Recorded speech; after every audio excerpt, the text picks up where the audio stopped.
परंतु जो आप अपनी नजरों में पूरब से भरपूर नजर आता है, अगर उसे आँख से देखा जाए तो फूलों के नीचे छुपे हुए कांटों का समूह भी पाया जाता है। जहाँ प्रकाश है वहाँ अंधकार भी है, जहाँ फूल है वहाँ हार भी है, जहाँ सुख और शांति का व्यवहार है वहाँ पर एक आध गुनाहगार का होना संभव है। परंतु यह तो अमन का राज्य है, इसमें एक आत्मा दुखी होना दुर्भाग्य की निशानी है। जैसे सूर्य उदय होने पर हर एक वस्तु अपना जीवन प्रमाण देती है और हर एक वस्तु प्रकाश में अपने असली रूप का बता देती है।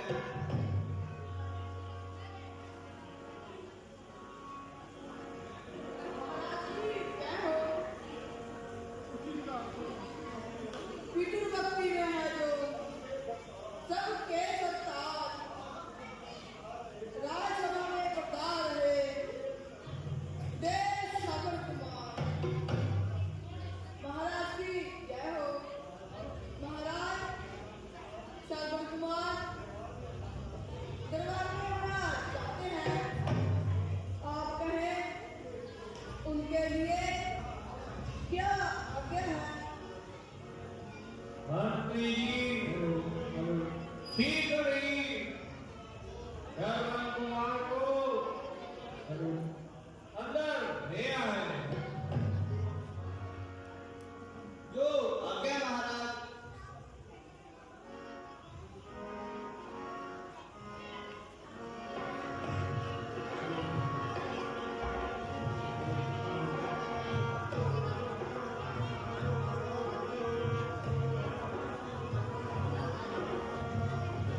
आओ आओ श्रवण कुमार, तुम धन्य हो, तुम्हारी पितृभक्ति प्रशंसा के योग्य है। प्रणाम राजन, प्रणाम। मगर प्रणाम पहला पिताजी और माता को, दूसरा प्रणाम जगत के विधाता को, और तीसरा प्रणाम गुरुदेव वशिष्ठ जी को, और आखिरी प्रणाम महाराज दशरथ को।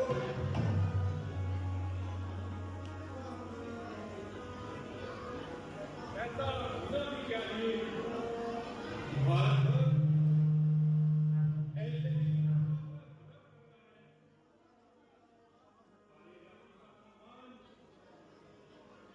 मेरे जैसे भक्तों पर ही है। मुनिवर, आपका यह कहना ठीक है, किंतु मुझ में ऐसा कौन सा गुण है? मैंने अपने माता पिता के लिए अभी कुछ भी नहीं किया। मैंने अपने पास से उन्हें कुछ भी नहीं किया। दोनों हाथ हृष्ट पुष्ट मौजूद हैं, दोनों टांगें वैसी की वैसी स्पष्ट मौजूद हैं। ना हुआ मेरा शिक्षण और ना हुआ परेशान अंतर।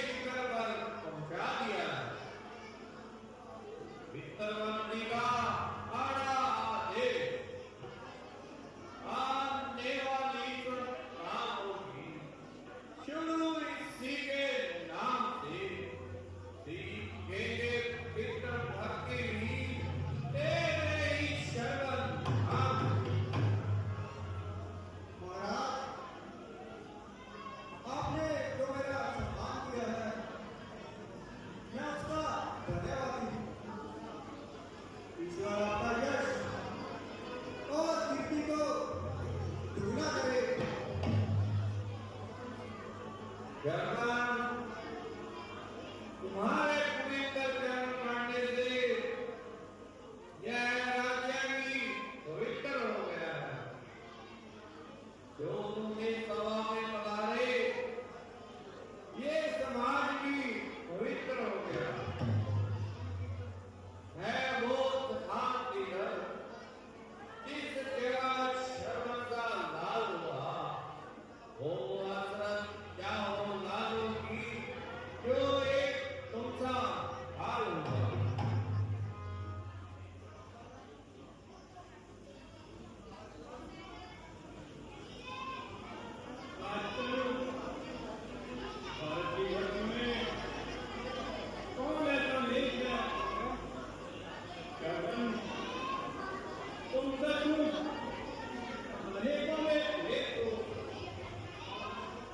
कहो जर्मन सभा में पधारने का क्या कारण है? महाराज, वैसे तो सब ठीक ठाक है, किंतु माता पिता की यह दशा मुझसे देखी नहीं जाती। मैं कहा के वीर हूँ दुनिया, बस थोड़े भाग हमारे हैं। मैंने जन्म लिया क्या भाग लिया, जब माता पिता दुखी आए। ऐसा उपाय कोई बदला दो, माता पिता की आंखें खुल जाए। भगवान कहीं कृपा कर दो, सब पाप हमारे भूल जाए। अच्छा जर्मन, तुम जानते हो कि तुम्हारे माता पिता को इस प्रकार अंधापन प्राप्त हुआ। नहीं गुरुदेव नहीं, अच्छा बेटा, तो रोते सुनो। तुम्हारे माता पिता के कोई संतान नहीं थी और उन्होंने संतान प्राप्ति के लिए घोर तप किया।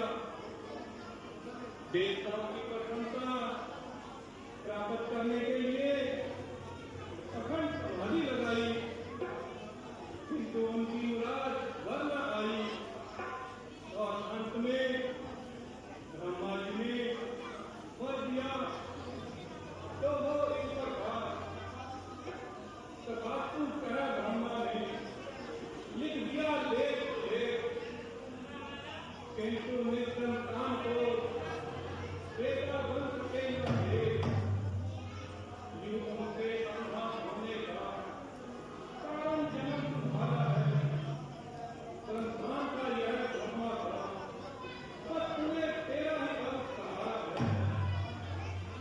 संतान में संतोष तुम्हारे माता पिता ने यह वरदान स्वीकार कर लिया।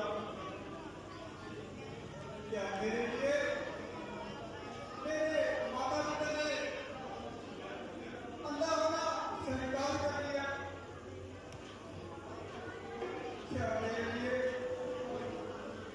शुद्ध अनाज के कहाँ आने वाले जीवन को किस तरह बेकार कर दिया और अपने सूर्य जैसे तेजमान नेत्र प्रवाह थे। मैं कारण हूँ के धिक्कार यह जीवन मेरा है। यदि कामना है यह जीवन तो घोर नरक में घेरा है। शरण शरणा विद्या पंडी सेवा, बस यही कर्तव्य तुम्हारा है। यह ज्ञान ज्ञान की भेंटता, बस यही कर्तव्य तुम्हारा है। बेटा, इतना गंभीर ना हो, उसका भी उपाय है। उसको रोक दो, तुम उनको चारों धाम की यात्रा करवा दो, तो निश्चय ही ईश्वर उद्धार करेगा। मुनिवर, यह जो कोई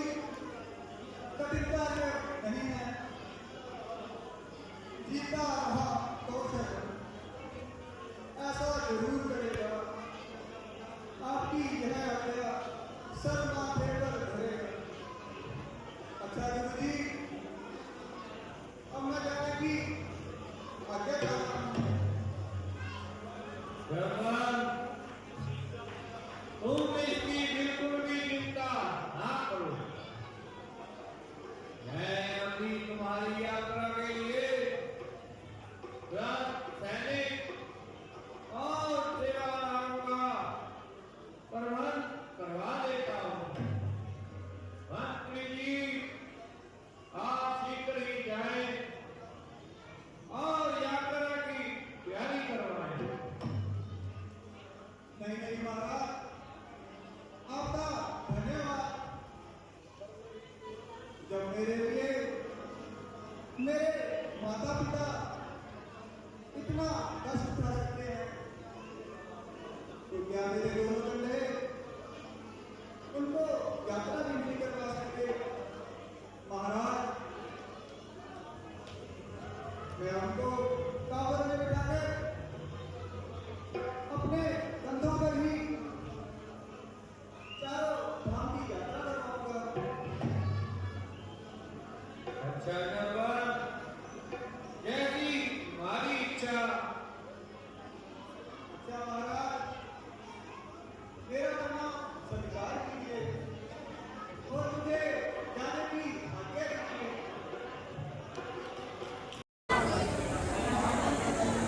प्रणाम माता जी, प्रणाम पिताजी।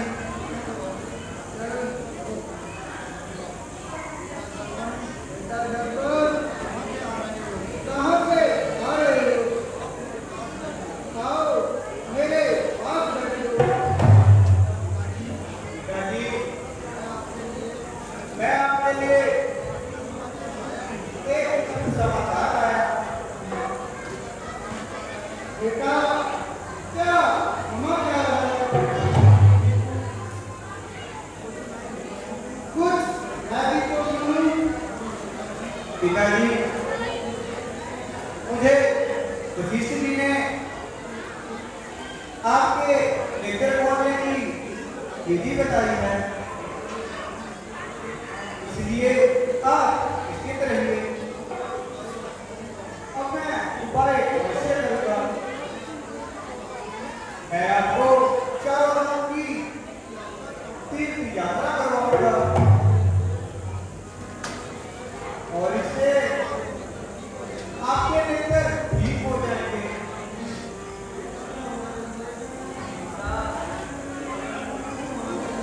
हमारे लिए इतना कष्ट ना उठाया कर, कभी आराम से कर लिया कर।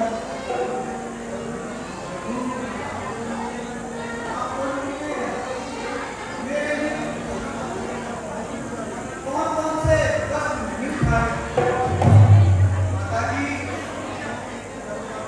आपने 9 महीने गर्भधारण कर अत्यंत कष्ट पाया, फिर जन्म लेकर मेरी रक्षा में दिनों रात एक कर दिया।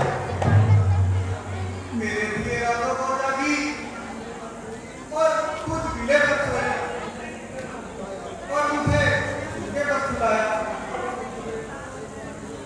जब कभी मुझ बेईमान को भूख लगी तो अंतकरण की दृष्टि से मेरी प्रताप जानकर मुझे सीना पर चाबियों से दूर गिराया। क्या आपका कष्ट कम था?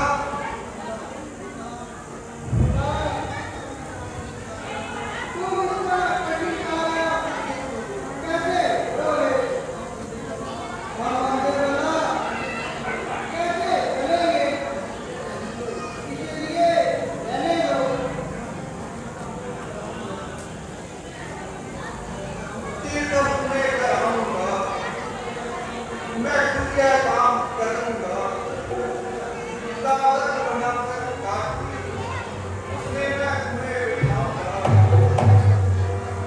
दावत लेकर कंधों पर अपने मैं उसे उठाऊंगा।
माता जी, सविता जी, अब शीघ्र तैयार हो गए। हमें आज ही यात्रा को चलना है। जाओ बेटी, जरूरी सामान बांध दो और हाँ, एक और भी कहती हूँ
जाओ चुप रहो काम मत छो नहीं ऐसी कहाँ करके तक काटा नहीं कहा आपके लिए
सुंदरी तुम कौन हो और इस जगह कहाँ जा रही हो?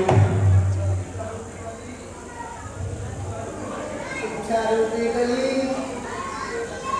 अपने मित्रों की खोई हुई गंदी की तलाश में है। मैं आपका मतलब नहीं समझा।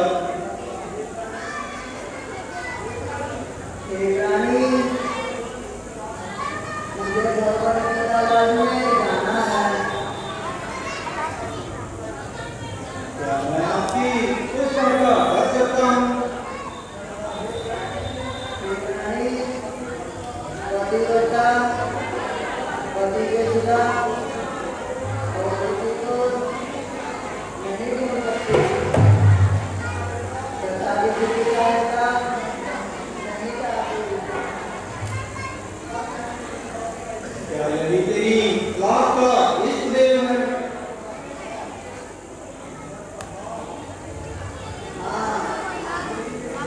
यही मेरे दर्शन के दिल को प्रसन्न करने वाला चिराग है। तो तुम जानती नहीं हो कि माता का पुत्र प्रेम पुत्र के लिए नहीं अपने लिए है और उसका गुरु से प्रेम अपने लिए नहीं गुरु के लिए है।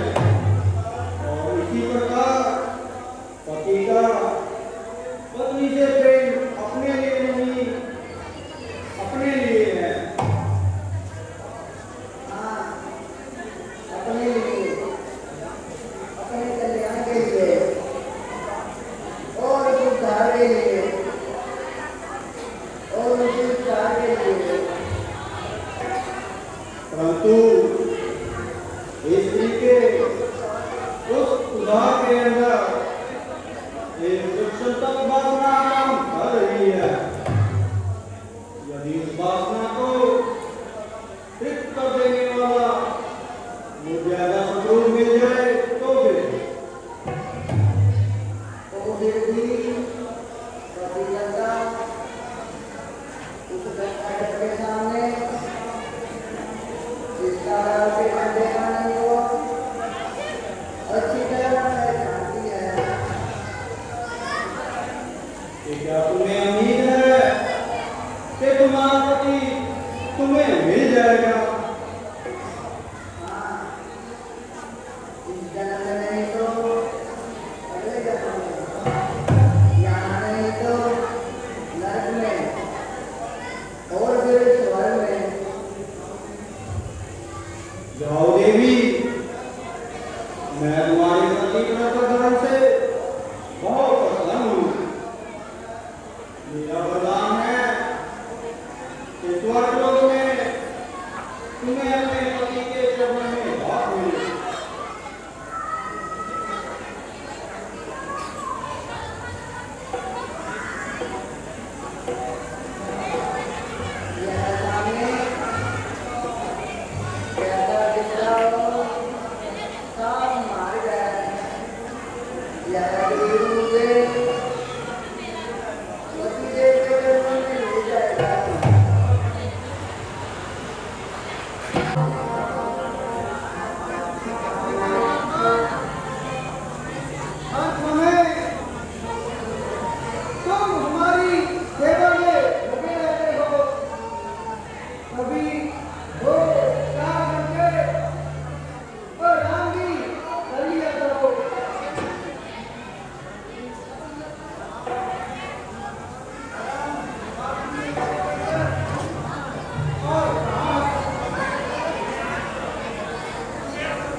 बेटा,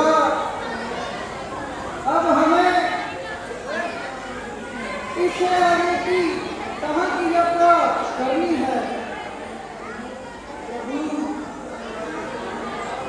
अब यहाँ से कुछ ही दूरी पर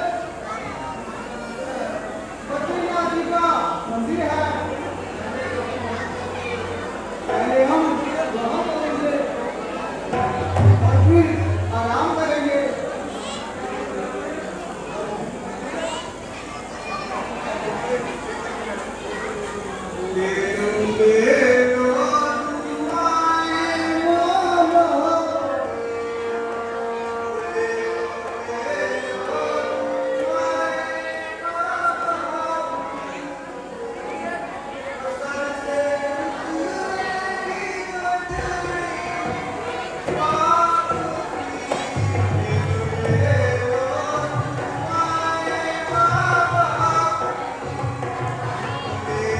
Yeah.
सुना है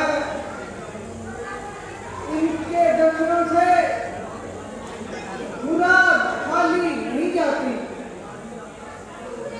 हमारी यात्रा सफल हो गई। अब अवश्य ही अंधकार दूर होगा। जी, आपके आशीर्वाद से हमने सभी तीर्थ स्थानों की यात्रा सफल हुई। बस अब सिर्फ एक शरीर नदी का स्नान बाकी है। कल सुबह सूर्य की पहली किरण के साथ आपकी आंखों के सामने एक स्वच्छ और नीले प्रकाश की दृष्टि लेकर आएगा। बेटा, रात काफी हो चुकी है। अब आराम कर लो। रात का स्नान ध्यान भी करना है। कैसी आज्ञा पिताजी? बेटा, सरयू नदी पास ही है क्या? हाँ गुरुवन, सरयू नदी साथ में ही 20-25 घंटर है। तो बेटा थोड़ा जल ला दो। जल पान करके सो जाएंगे। तो आज्ञा पिताजी।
तेरी लहर को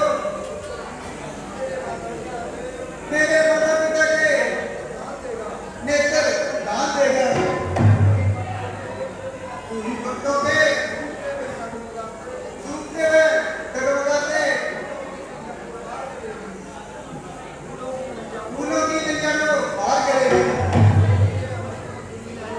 तेरी यह अमृत मंत्री लहरें सिर माथे पर उड़ेगी और मेरे यश का चेहरा बनेगा। तू ही उद्धार करती है इस संसार के अंदर। अजीब प्रभाव छिपा है तेरे इस घर के अंदर।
प्रतापी भुजाओं से निकला हुआ तीर खाली चला जाए। शेर और चीता भी तेरे घर से 12-12 कोस अंदर आ जाए। जो मेरी प्रजा का दुश्मन है वह मेरा दुश्मन है।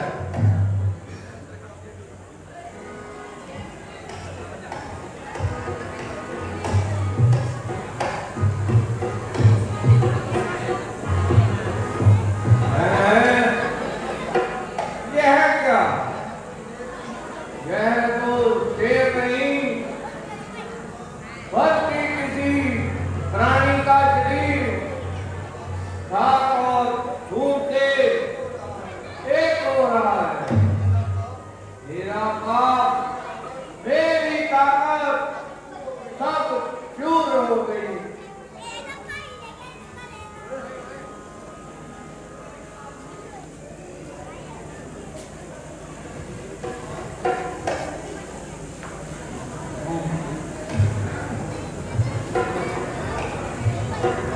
ओहो, यह कैसा अनाथ हुआ। मेरी आंखों में धोखा किया। एक निर्दोष की हत्या कर डाली। बताओ, जल्दी बताओ, अपना पता व नाम बतलाओ, ताकि जब तक आत्मा शरीर को अंतिम प्रणाम करे यह जालिम और अंधा शिकारी तुमसे क्षमा मांग सके। बोल, शीघ्र बोल, हे परमात्मा, यह मुझ पापी से कैसा अनर्थ हुआ।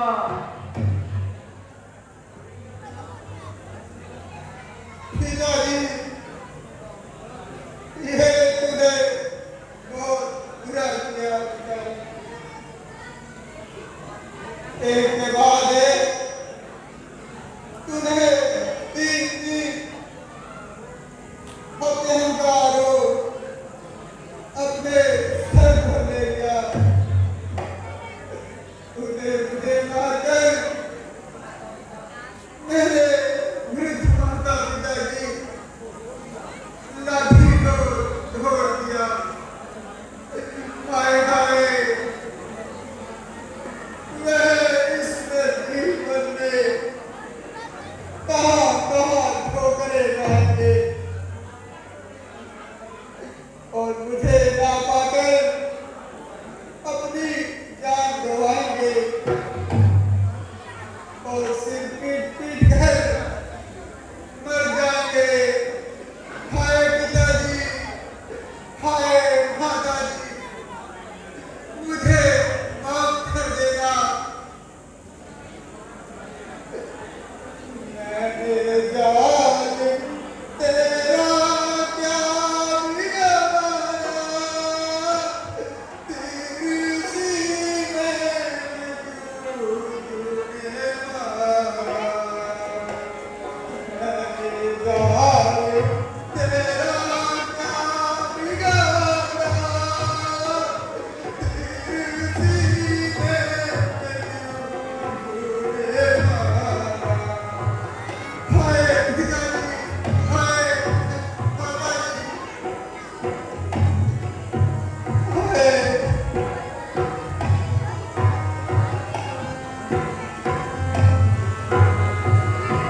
पृथ्वी तू बच क्यों नहीं गई ताकि यह पापी दशरथ तेरे अंदर संभाल सके। अफसोस अंधकार है और पापी दशरथ अपने गुनाह की माफी मांग और निहाई तूने पाप के कलंक का टीका अपने माथे पर लगा लिया है। हे जयवान तुम मुझे माफ कर दो। जाओ शिकारी और मुझे भी जाने दो।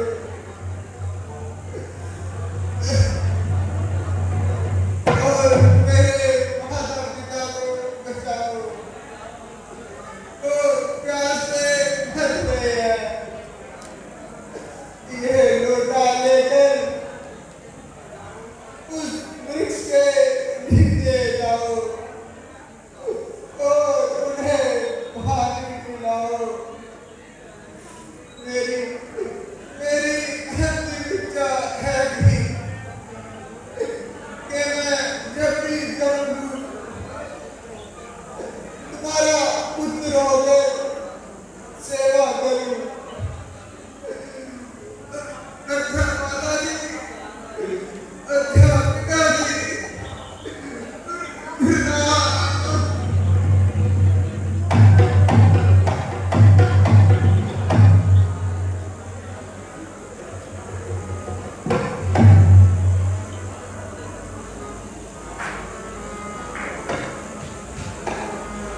ओ पापी दशरथ क्या हुआ? पाँव बड़ा यह बेचारा तो मर गया। ओ पापी पानी का लोटा भर ले और उन बदनसीब बूढ़े माता पिता को बचाओ और अपनी आपकी वेदना उनको सुनाओ। ओ भाभी दशरथ यह तेरे जीत से बड़ा है और तू शर्म से भर जा।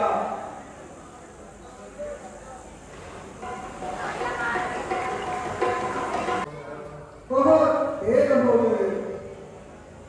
शरबत ना जाने क्या बात हो गई और रात का समय भी बहुत हो गया है। मेरा दिल तो कहते ही घबरा रहा है।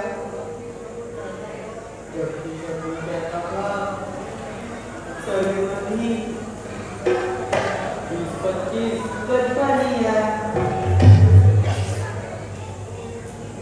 तो फिर इतनी देर क्यों लगा दी? ना जाने क्या बात हो गई।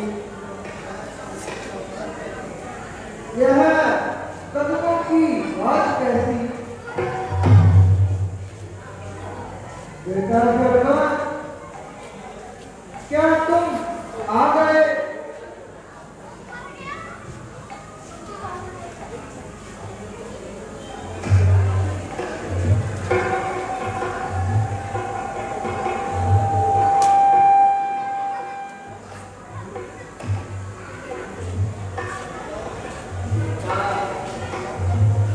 जब तक तुम नहीं बोलोगे तब तक हम जलपान नहीं पिएंगे।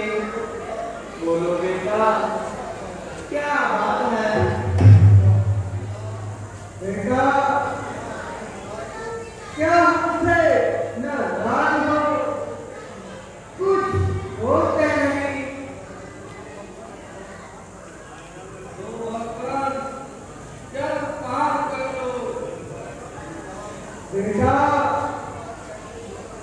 तुम आज कैसे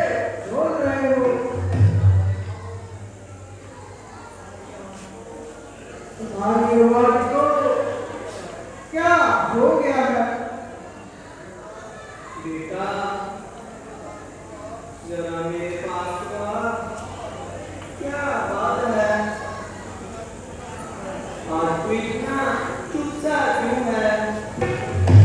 कुछ तो बोलो। भगवान पहले हम जब काम कर रहे नहीं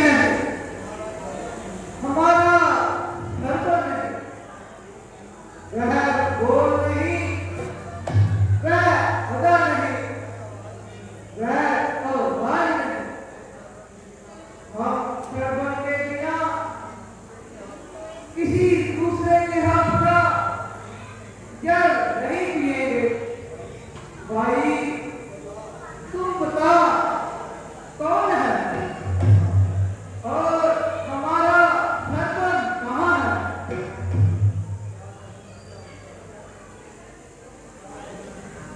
क्या कहूँ, क्या उत्तर दूँ? ओ भाभी दशरथ, अब डूब मारे पानी में।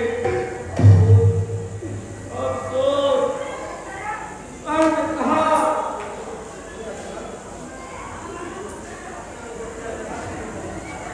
अब सुना अपने सत्याचार की कहानी सुना। जिन रातों से काम चलाया उन्हीं रातों से इस पाप की सजा का पर्दा उठा। भाई तू बोलता क्यों नहीं तू कौन है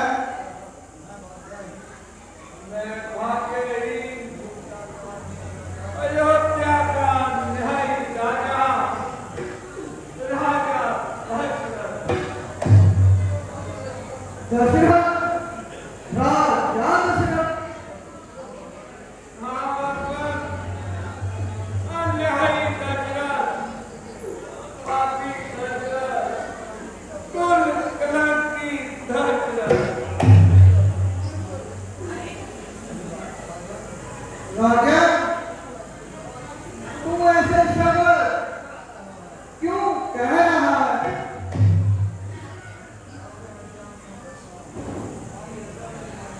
पाप फिर में आ गया। ना जाने कौन सा समय था जब मैं जंगल में शिकार खेलने के लिए गया और यह कलंक का टीका मेरे माथे पर लगा। राजा तुम्हारी उल्टी सीधी बातों से अंधे भर रहा है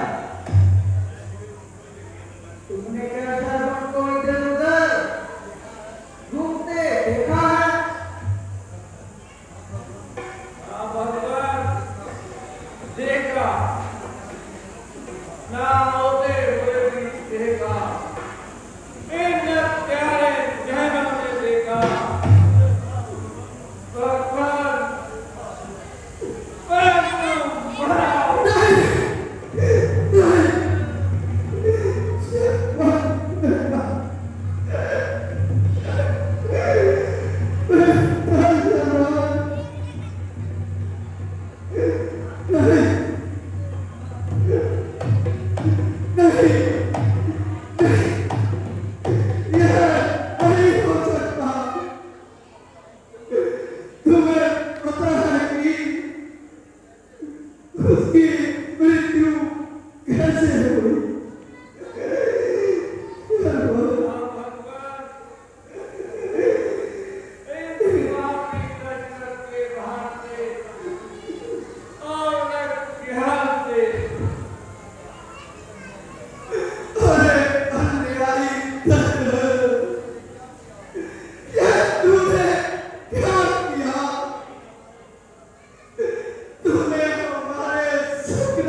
तुम्हें उस फूल को मरने पर बिल्कुल भी ध्यान ना आई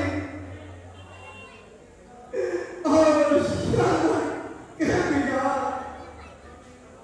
तुम्हें कोई चट्टान नहीं मिला।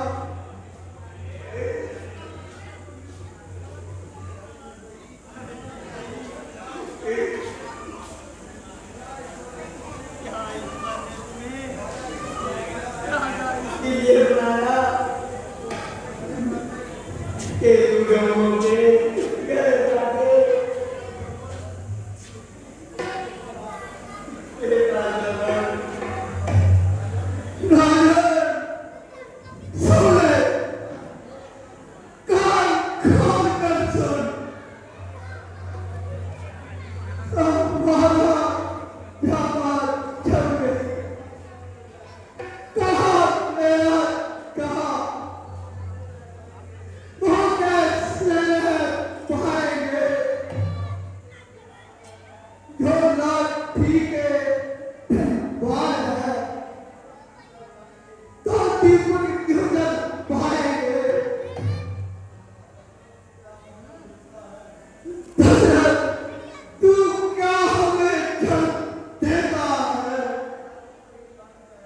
इस जल पर ही लालच है। बिना जल के प्राण त्यागे हो, जल जीवन कुर्बान है। क्या जल तुम देना चाहते हो, पीने को तुम कहता है। जीवन रहने और मरने पर तुम नहीं जल पिलाता है। अच्छा जल आप हाथ मेरे हो, यह जल ज्वाला बन जाएगा। त्यागे दशरथ तू आगे आ, ब्रह्मा तुझे भी आएगा। जैसे पुत्र शोक में मैं मरता हूँ, तू भी पुत्र को ऐसे ही ठहरे। ये दशरथ बेटे में वियोग में तू दशरथ सदा तू भी ऐसे मर जाए।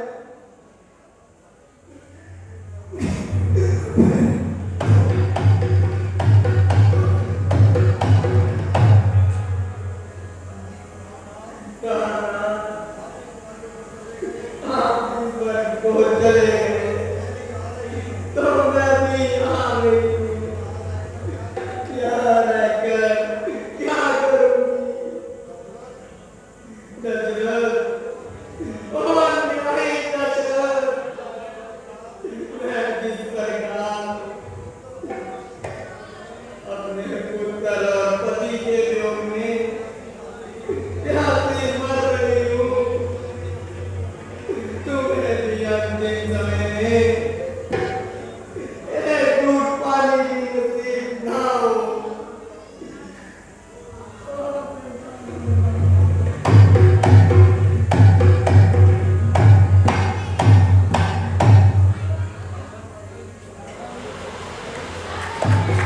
आप मुझे जब इस हाल पे रहा